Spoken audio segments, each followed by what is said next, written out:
எந்த கட்சி வந்தாலும் நம்மளுக்கு சோறு போட போகிறதில்ல. நம்ம கஷ்டப்பட்டால் தான் நம்மளுக்கு சோறு.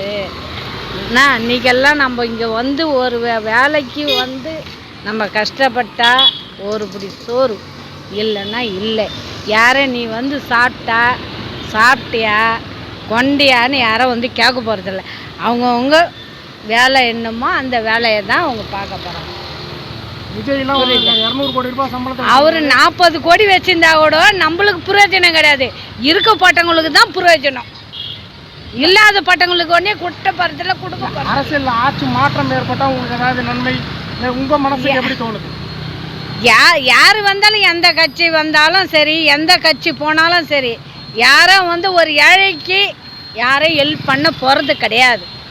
அவங்கவுங்கள இருக்கப்பட்டவங்களுக்கு மட்டும்தான் பணம், இல்லாத பட்டவங்களுக்கு யாருக்கும் கிடையாது.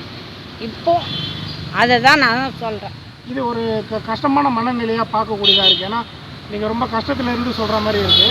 எந்த கட்சி அப்படின்றது மாதிரி எந்த கட்சி வந்து யாரும் ஒன்றும் பண்ண போகிறது கிடையாது. நாங்கள் கஷ்டப்பட்டால் தான் நீங்கள்லாம் எங்களுக்கு சாப்பாடு, இல்லைன்னா இல்லை.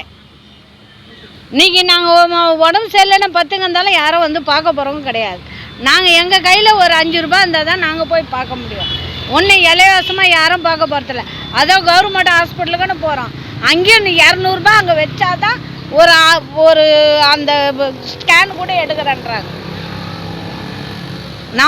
நம்ம காசை போட்டால் தான் அங்கே ஒரு ஸ்கேன் எடுக்கணும். ஒரு ஏதாவது முக்கியமாக ஒன்று வாங்கினாலும் நம்ம கஷ்டம்தான். அவங்க கஷ்டம் ஒன்று யாரும் கொடுக்கல. இப்போ தான் போன மாதம் உடம்பு சரியில்லைன்னு போனேன். 3500 கட்டிட்டு தான் ஒரு ஸ்கேனே பண்ணேன். நான் இலவசமாக பண்ணாங்க, இல்லை ஏழைப்பட்டங்க இல்லாத பட்டவங்கன்னு அவங்க அப்படி வாங்காத விட்டாங்க.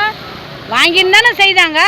அதே மாதிரி தான் எந்த ஆட்சி வந்தால் நம்மளை உட்கார வச்சு சோறு படப்படுறதில்ல. அவங்கவுங்க இருக்கப்பட்டவங்களுக்கு தான் ஆட்சி, இல்லாத பட்டவங்களுக்கு ஆட்சியே கிடையாது.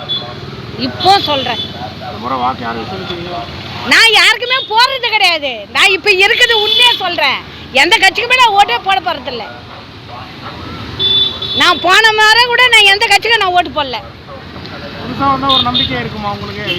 எந்த நம்பிக்கை எனக்கு என்னை பொறுத்தவரைக்கு நம்பிக்கையே கிடையாது.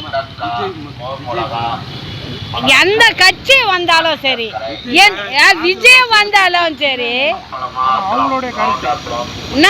எந்த கட்சி வந்தாலும், எந்த ஆட்சி வந்தாலும், எந்த இது வந்தாலும் அவங்கவுங்களுக்கு தான் கட்சி, அவங்கவுங்களுக்கு தான் ஆட்சி.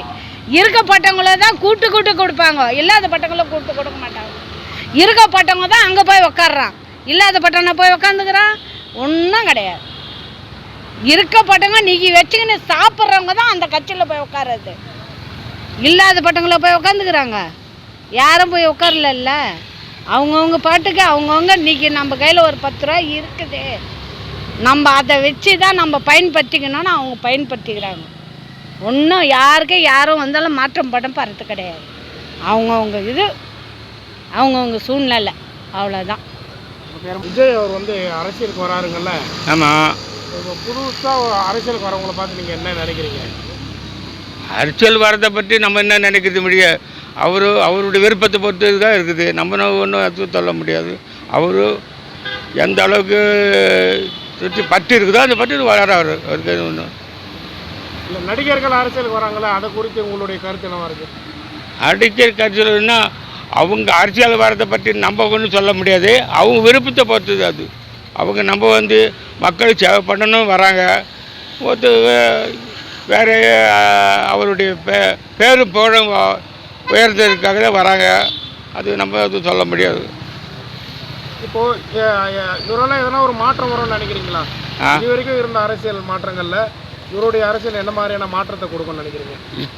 அரசியல் வந்து அப்போ கலைஞர் காலத்தில் ஒரு அரசியல் இருந்தது, எம்ஜிஆர் காலத்தில் ஒரு அரசியல் இருந்தது. ஆனால் இப்போத்தி நடக்கிற அரசியலும் ஓரளவுக்கு நாட்டு மக்களுக்கு நல்லா சேவை பண்ணுறாரு. அதால் ஒன்றும் தொந்தரவு இல்லை. நம்ம ஸ்டாலின் அவர் எம்ஜிஆர் அவர்களுடைய ஆட்சியை மீண்டும் தர வருகிறார் விஜய் அப்படின்ற ஒரு பேர் இருக்குல்ல, அது எப்படி பார்க்குறீங்க? அதை பற்றி நம்மளுக்கு அவ்வளோ அனுபவம். நான் வந்து இங்கே ரொம்ப நாளாக இல்லை. நான் பெங்களூரில் இருந்தேன். எங்களுடைய அரசியல் வந்து அது வந்து இப்போ வந்து தான் நான் ஒரு 10 வருஷம் ஆச்சு நான் இங்கே வந்து. இப்போது அனுபவத்தால் நம்மளுக்கு அவள் தான் தெரியும். ஆனால் முதல்ல வந்து இப்போ அவசரம் ஒரு இப்போ 40 வருஷம் நான் பெங்களூரில் இருந்தேன். அதாவது நம்மளுக்கு அந்த பற்றி இந்த முறை உங்களுடைய வாக்கு யாருக்காக இருக்கும்? வாக்கா இப்போ இட சாலினுடைய இதுக்கு தான் நான் வாக்களிக்கிறேன். திமுக தான் உங்களுடைய வாக்கு. ஆமாம். வந்தால் நல்லா இருக்குங்க சார். ஜனங்களுக்கு நல்லது செய்வார் விஜய். கோடிக்கணக்கான ரசிகர்களை கொண்டு வந்திருக்காரு. மக்களுக்கு ஏதாவது மாற்றம் செய்வாருன்னு உங்கள் நம்பிக்கை இருக்கா? கண்டிப்பாக நம்பிக்கை இருக்குது சார். படத்தில் செய்து வச்சு அவர் நல்லா அதை விட சிறப்பாக செய்வார். இன்னும் ஒரு 2000 கோடி ரூபாய் வியாபாரத்தை விட்டு வந்திருக்காரு.